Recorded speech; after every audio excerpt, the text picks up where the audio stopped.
충격적인 장면이 포착됐습니다. 미국 CNN이 기획한 한중일 시민의식 비교 프로젝트. 하지만 단 하루 한국에서 예상치 못한 일이 벌어졌습니다. 일본과 중국에서는 끝내 볼 수 없었던 장면, 아이들이 노인을 향해 동시에 달려갔습니다.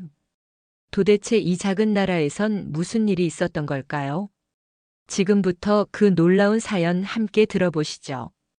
그 전에 잠깐 구독과 좋아요, 알림 설정 꼭 눌러주시면 영상 제작에 정말 큰 힘이 됩니다. 안녕하세요. 저는 앨리슨 브루크입니다. 캐나다에서 아동 심리학을 연구하고 있습니다. 2024년 3월, 저는 뉴욕 CNN 본사 14층 회의실에 앉아 있었습니다.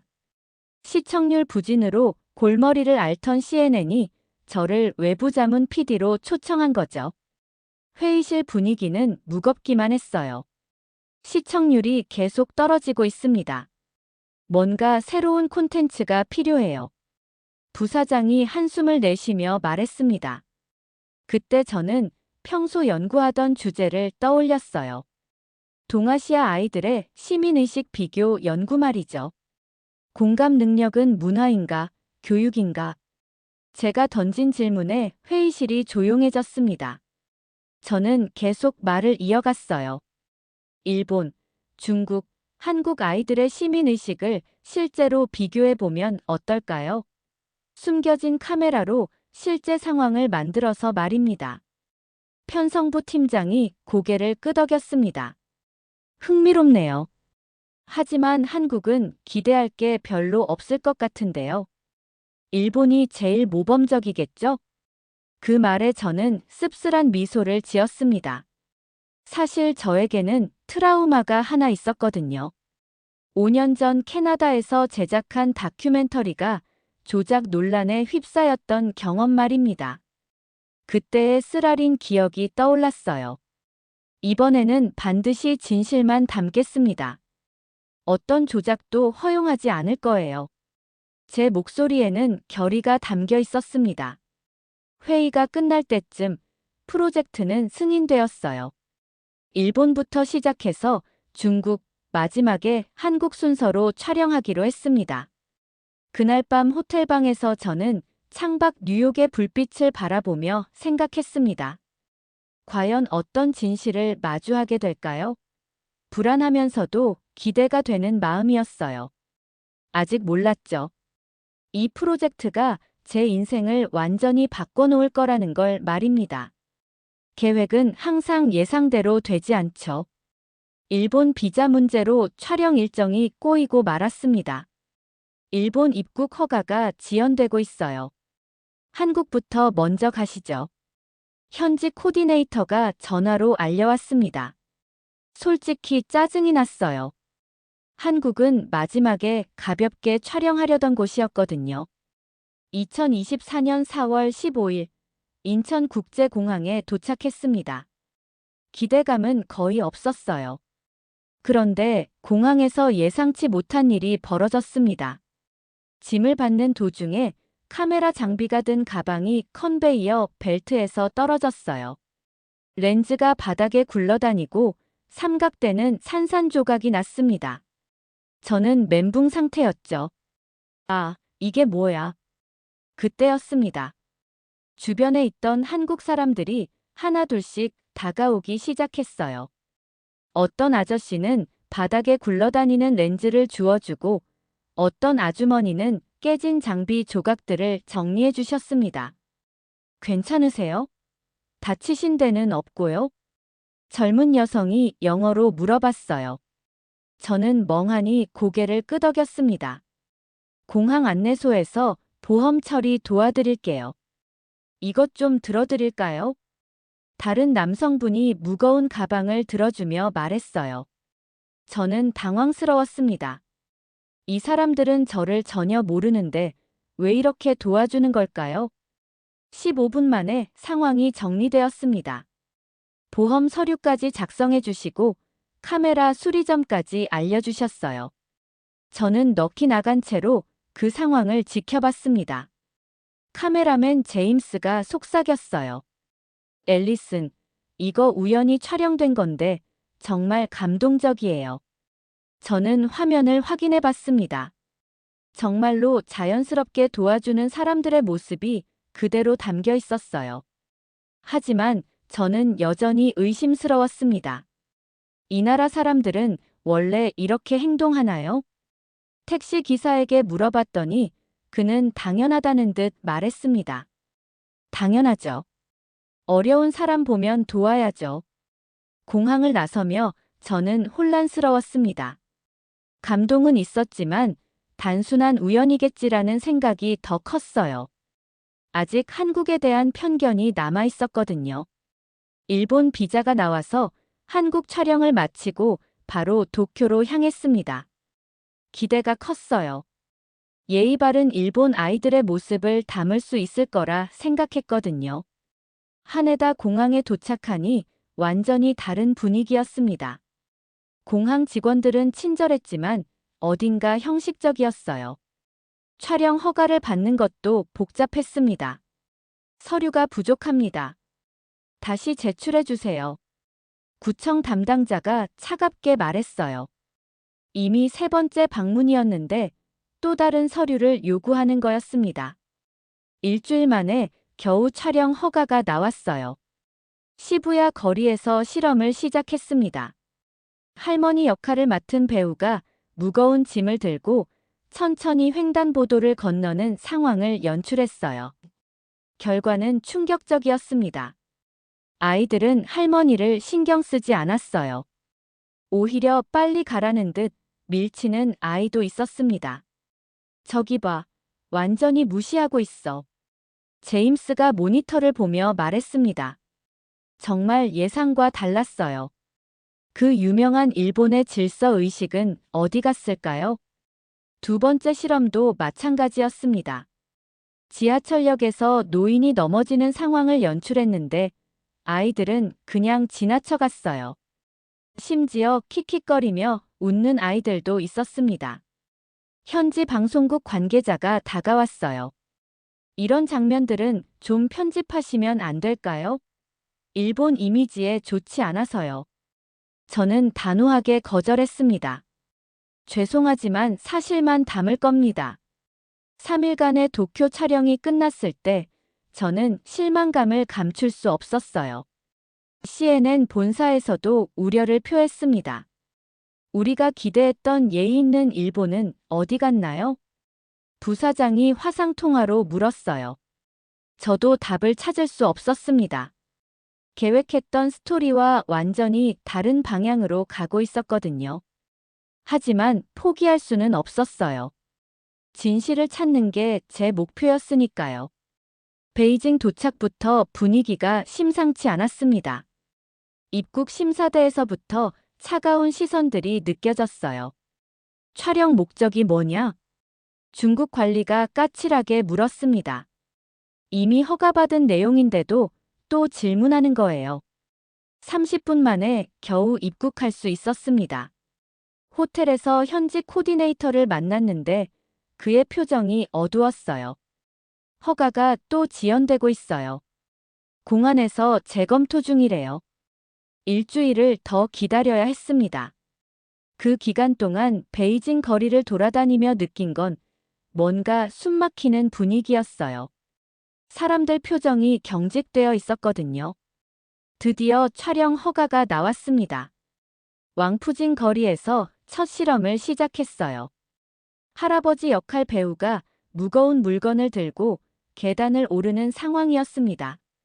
결과는 더 충격적이었어요. 아이들이 할아버지를 밀치고 지나가는 건 기본이고 심지어 조롱하는 아이들도 있었습니다.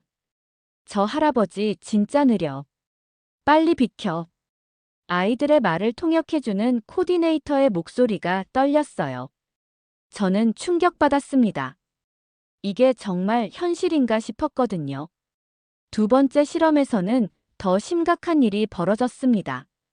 할머니 역할 배우가 계단에서 넘어지는 연출을 했는데 한 아이가 정말로 할머니를 밀어버린 거예요. 아야. 배우가 진짜로 계단에서 굴러떨어졌습니다. 다행히 크게 다치지는 않았지만 저는 경악했어요. 촬영 중단하세요. 저는 소리쳤습니다. 제임스도 카메라를 멈췄어요. 주변 어른들은 그냥 지나쳐갔습니다. 아무도 도움을 주지 않았어요. 그날 밤 호텔에서 CNN 본사와 화상 통화를 했습니다. 이건 실험이 아니라 실패입니다. 부사장이 말했어요. 이 정도면 프로젝트 폐기하는 게 낫겠어요. 저는 절망감에 빠졌습니다. 정말 이대로 끝내야 하나 싶었어요. 하지만 한국에서 봤던 그 장면들이 계속 머릿속에 맴돌았습니다. 혹시 한국이 답이 아닐까 하는 생각이 들었어요. 중국에서의 참담한 결과 후, 저는 마지막 카드를 꺼내들었습니다. 한국에서 한 번 더 촬영하게 해주세요. CNN 본사에 간절히 요청했어요.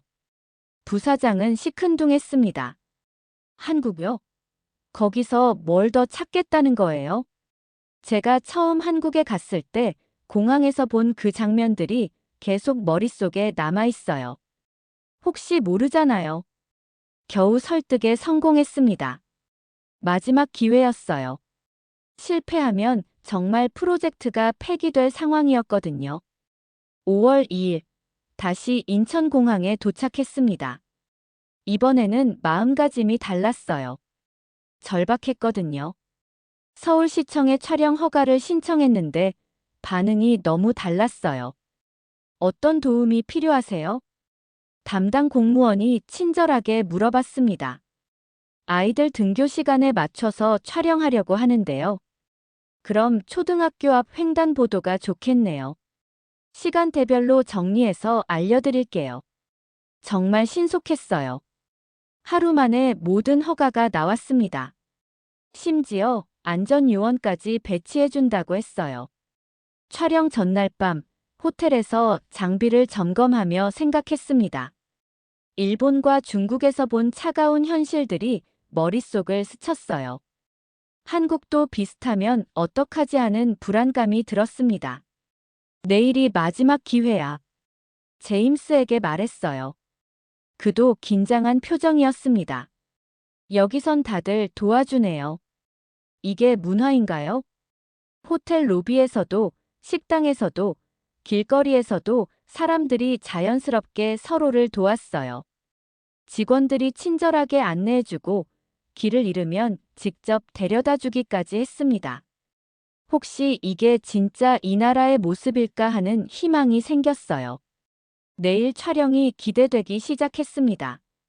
5월 3일 오전 8시 서울 강남구의 한 초등학교 앞 횡단보도에 도착했습니다. 아이들이 등교하는 시간이었어요.